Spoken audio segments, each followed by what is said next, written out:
오늘 우리에게 주신 하나님 말씀은 신약성경 마태복음 24장 36절부터 51절까지 말씀입니다. 이 말씀을 한 절씩 교독하도록 하겠습니다. 그러나 그날과 그때는 아무도 모르나 하늘의 천사들도 아들도 모르고 오직 아버지만 아시느니라.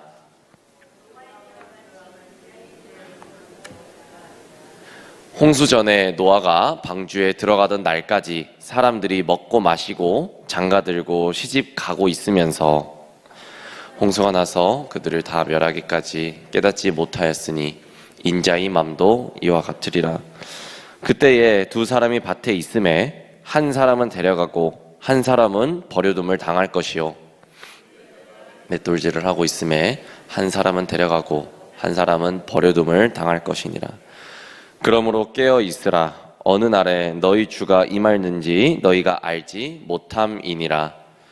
너희도 아는 바니 만일 집주인이 도둑이 어느 시각에 올 줄 알았더라면 깨어 있어 그 집을 뚫지 못하게 하였으리라.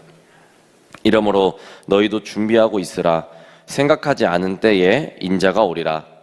충성되고 지혜 있는 종이 되어 주인에게 그 집 사람을 맡아 때를 따라 양식을 나눠줄 자가 누구냐? 주인이 올 때에 그 종이 이렇게 하는 것을 보면 그 종이 복이 있으리로다. 내가 진실로 너희에게 이르노니 주인이 그의 모든 소유를 그에게 맡기리라. 만일 그 악한 종이 마음에 생각하기를 주인이 더디 오리라 하여 동료들을 때리며 술 친구들과 더불어 먹고 마시게 되면, 함께 읽겠습니다. 생각하지 않은 날 알지 못하는 시각에 그 종의 주인이 이르러 엄히 때리고 외식하는 자가 받는 벌에 처하리니 거기서 슬피 울며 이를 갈리라. 아멘. 할렐루야.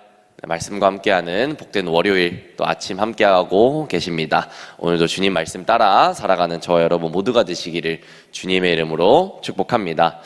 오늘 묵상 본문 마태복음 24장의 마지막 부분입니다. 36절부터 51절까지의 말씀인데요, 지난 토요일부터 함께 살펴보았던 이 마태복음 24장은 말세의 징조, 그리고 재림에 대한 예언들로서 이 종말의 여러 징조들과 마지막 대환난에 대한 언급, 그리고 오늘 내용인 그리스도의 재림 시기에 관한 교훈으로 이렇게 이루어져 있습니다.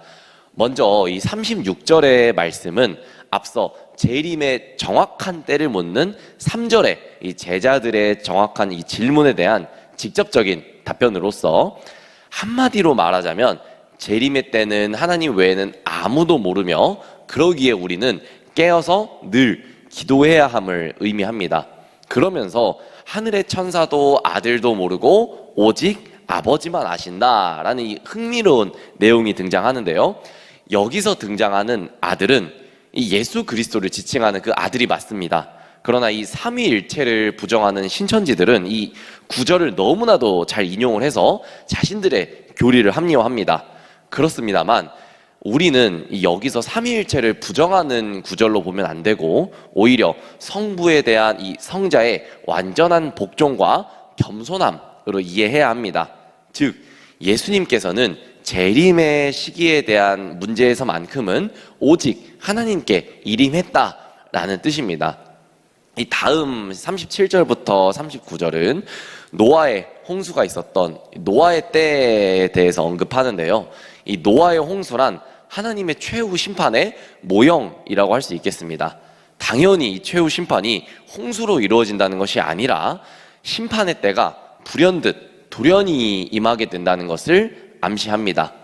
이 노아가 하나님의 메시지를 듣고 120년 동안이나 사람들에게 전했지만 그들은, 이 세상 사람들은 먹고 마시며 또 장가들고 시집 가면서 홍수로 멸할 때까지 깨닫지 못했었습니다. 이러한 영적 무감각 상태는 현재 그리고 미래의 사람들에게도 동일하게 나타날 것이기 때문에 하나님은 인자의 임함도 이와 같다라면서 이 회개를 촉구하고 있는 장면입니다. 다음 이 40절부터 44절까지는 집주인의 비유가 등장합니다. 이 내용은 이렇습니다. 두 사람이 밭에 있을 때에 한 사람은 데려가고 또 다른 한 사람은 버려둡니다. 또 두 여자가 맷돌을 갈고 있을 때에 하나는 데려가고 이 하나는 버려둔다라고 합니다. 무슨 뜻입니까? 두 사람이 밭에 있고 이 맷돌을 갈고 있는 장면은 똑같은 상황에 놓여 있는 것을 의미합니다. 그러나 영적 상황은 이 정반대였기 때문에 한 사람은 데려가고 다른 한 사람은 남겨진 것입니다. 그러니 주님은 우리에게 언제 주님께서 임하는지 알지 못하기 때문에 깨어있어서 준비하라 이렇게 하나님께서 명령하신 것이죠. 이 다음 45절부터 52절까지는 이 두 종의 비유가 등장하는데요. 주인이 종에게 집을 맡기고 외출할 때에 충성되고 이 지혜 있는 종은 때에 따라 양식을 나눠주며 주인이 그 모든 소유를 그에게 맡겼습니다. 그러나 이 반대로 두 번째 이 악한 종은 이미 마음속에 주인이 늦게 올 것이야 라고 생각하면서 온갖 악행을 저지르다가 생각지 못한 때에 주인이 오자 너무나도 큰 벌을 받고 쫓겨나게 됩니다. 여기까지 오늘 본문의 내용을 듣고 여러분 어떤 또 생각이 드십니까? 이 종말의 때 또 말을 듣고 또 버려짐, 남겨둠 이런 말을 듣고 나면은 너무나도 또 마음이 무겁고 종말이 곧 다가올 것만 같고 이 두려움이 엄습할 수 있을 것 같은데요. 그러나 이 오늘 말씀을 통해서 우리는 두 가지 교훈을 가지고 이 한 주를 이겨내려고 합니다. 먼저 우리는 늘 과거를 돌아보아야 합니다. 과거를 돌아보는 사람. 이 기독교에서 말하는 지혜로운 사람이란 나의 신앙을 늘 돌아보고 주님께서 주시는 교훈을 자신의 삶 속에 잘 녹이고 적용시켜 나가는 사람인데요. 특별히 주님께서 37절에 노아의 때와 같이 인자의 임함도 그러하다라는 말씀처럼 노아의 때를 다시 한번 돌아보고 우리의 삶이 어떠해야 하는지 생각해 봐야겠습니다. 이 노아 시대 때 세상 사람은 먹고 마시며 또 시집가고 장가들면서 온갖 악한 일을 행했습니다. 우리 성도들이, 우리 공군중앙교회 모든 성도님들이 늘 경계해야 되는 것이 무엇이겠습니까? 세상 향락이지 않겠습니까? 이 세상 향락은 그저 내가 맛있게 먹고 또 즐겁게 마시고 놀고 이런 것에 그치지 않습니다. 내 마음이 빼앗기고 주님보다 앞서서 생각하게 되는 것이 그것이 바로 세상 향락이다라는 것이죠. 더 나아가서 이 세상 향락은 사단의 유혹임을 우리는 늘 깨달아야 합니다. 이 야고보서 1장 12절의 말씀은 이렇게 말씀하고 있는데요. 함께 읽도록 하겠습니다. 시험을 참는 자는 복이 있나니 이는 시련을 견디어낸 자가 주께서 자기를 사랑하는 자들에게 약속하신 생명의 면류관을 얻을 것이기 때문이라. 아멘. 이 말씀 잠깐 보겠습니다. 이 사단은 가만히 있는 자에게 시험을 걸지 않습니다. 다 잘 아시죠? 이 유혹은 사단이 하는 일입니다. 나에게 혹시 감당하기 어려운 시험이 왔거나 유혹이 끊임없이 찾아온다면 사단이 지금 내가 하나님과 소통하고 가까워지려고 함을 막는 신호로 우리가 지금 알고 있어야 되겠습니다. 그러기에 이 시험을 참는 자는 복이 있다라고 하나님 말씀하시는 것이죠. 그러기에 우리는 늘 깨어 있어야 한다는 것입니다. 여러분, 주님의 재림은 반드시 있습니다. 그러나 또 그날과 그때는 아무도 모르지만 미련한 성도는 그때가 종말의 때가 언제 몇 시 몇 분 몇 초일 거야 라고 언제일 것을 예언하면서 이 재림의 정확한 때만 찾으려 합니다. 그러니까 아까 이제 두 종의 비유 얘기하지 않았습니까? 이 종은 늦게 올 거야 언제 올 거야 라면서 그 예수님께서 그 종이 그 주인이 언제 올 것임을 그것만 이제 초점을 보고 있었는데, 지혜로운 성도는 주님의 재림을 오히려 간절히 사모하면서 하루하루를 믿음 위에 굳게 섰습니다. 여러분, 이 벼락치기라는 단어가 있습니다. 중간 시험 또 기말 시험이 닥쳐왔을 때 급하게 밤을 새워가면서 공부하는 것이 바로 벼락치기인데요. 미리미리 꾸준하게 공부하고 또 준비하지 않고 벼락치기로 단숨에 준비하려고 하면은 결코 좋은 성적을 받을 수 없습니다. 성적을 잘 받는다고 해도 그것은 내 머릿속에 남는 공부가 아니고 그저 시험을 위한, 그저 금방 잊어버리는 공부가 되겠죠. 우리의 신앙도 이런 벼락치기의 신앙이 되어서는 안 됩니다. 무슨 말입니까? 우리가 늘 꾸준하게 말씀과 기도로 영성을 채워야지 내가 필요할 때만 기도하고 주여 주여 부르는 그런 미련한 성도가 되어서는 안 된다는 것이죠. 여러분, 믿음으로 깨어있는 생활을 하기 위해서 우리가 세상 향락과 유혹에 민감하게 반응하고 또 주님이 멈추라 할 때 멈추며 노아처럼 하나님의 말씀에 반응하고 깊이 인내하는 우리 모두가 되어야 되겠습니다. 오늘 말씀을 통해 한 주 동안 가져야 될 첫 번째 교훈은 방금 말씀드렸죠? 과거를 돌아보는 우리가 되어야 되겠고요. 이 두 번째 교훈은 청지기적 자세를 가져야 됩니다. 여러분, 청지기가 무엇입니까? 이 주인의 집을 관리하면서 감독하는 책임을 맡은 사람이 바로 청지기입니다. 세상 사람들은 우리의 인생이 덧없이 왔다가 덧없이 가는 것이라고, 그러니까 한 번뿐인 인생 내 맘대로 먹고 마시고 예스 신나게 놀다 가자 라고 하는 것이 세상 사람의 또 이야기이고요.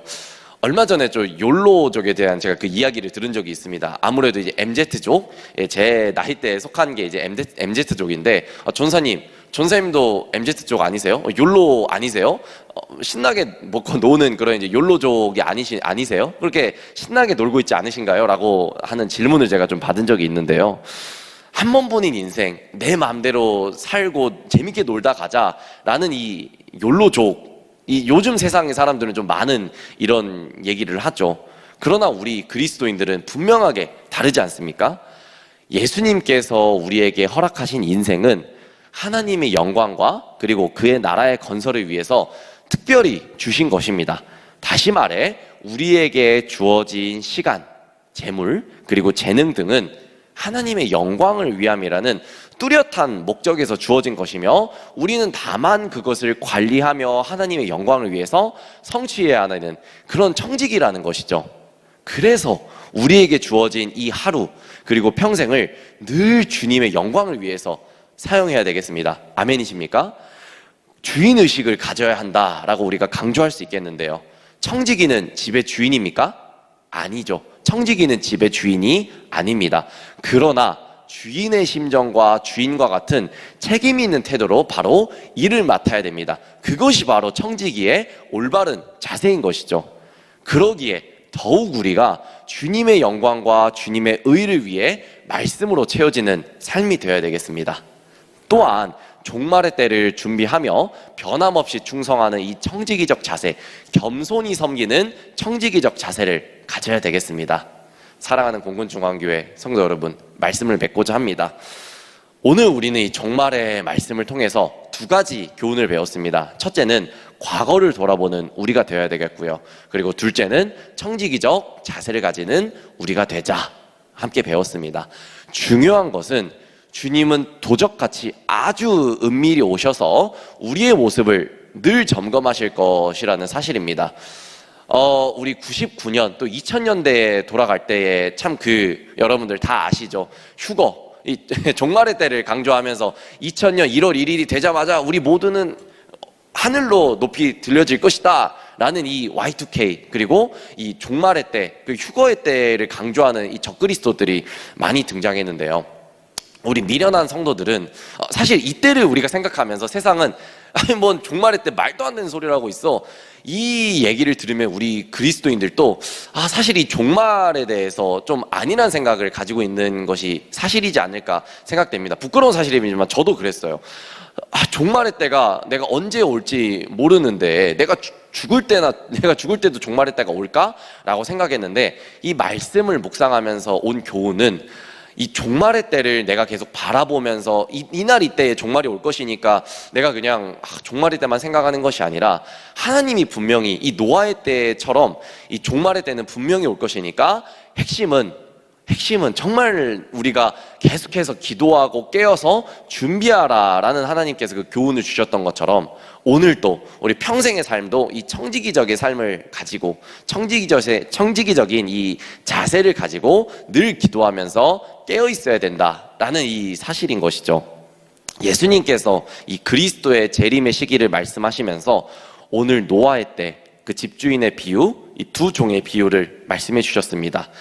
이 중에 이 공통적으로 등장하는 단어가 있는데요. 바로 버려진 이들입니다. 버려진 이들. 노아의 때에 끝까지 믿음을 갖지 못한 이들은 홍수로 이제 버려졌죠. 이 두 사람의 비유, 이 밭에 있고 맷돌을 갈 때에 다른 한 사람은 남겨짐을 당했습니다. 이 두 종 중 주인이 더디 올 것이다 라고 생각하면서 주인의 집을 가꾸지 못했던 이 미련한 종은 엄벌을 받으면서 이 쫓겨남을 당했습니다. 중요한 것은 믿는 우리라고 이런 버려짐에서 배제될 수는 없다는 것입니다. 내가 예수님을 믿고 내가 새벽 예배 왔기 때문에, 내가 수요 예배, 주일 예배 참여했기 때문에 나는 버려지지 않을 것이야, 우리가 이런 생각을 하면 안 된다는 것이죠. 계속되는 시험과 유혹이 우리를 덮쳐와도 끊임없이 우리가 기도와 말씀으로 승리를 해야 된다는 것이죠. 그래서 우리가 버려짐을 당하지 않기 위해서 우리가 늘 부단히 노력을 해야 된다는 것입니다. 이 계속되는 시험과 유혹이 우리를 덮쳐올지라도 끊임없이 기도와 말씀으로 승리하고 이겨낼 수 있는 저와 여러분들의 오늘 하루, 그리고 한 주의 삶, 그리고 평생의 삶이 되기를 주님의 이름으로 축복합니다. 함께 기도하겠습니다. 하나님, 종말의 때를 살아가는 우리는 너무나도 연약하기에 그 갈 길을 알지 못합니다. 그래서 주님 외의 것에 시선을 돌릴 때도 너무나도 많고 그 길을 따라가서 넘어질 때도 너무나도 많이 있습니다. 그러나 우리를 몇 번이라도 다시 일으켜 주시는 주님을 기억하며 오직 주님만 바라며 나아갈 수 있는 우리 모두가 되게 하여 주시옵소서.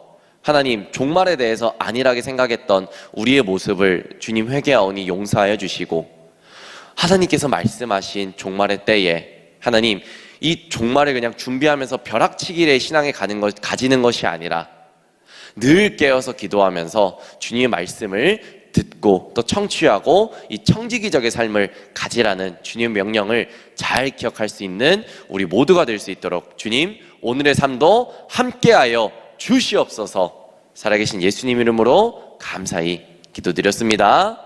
아멘.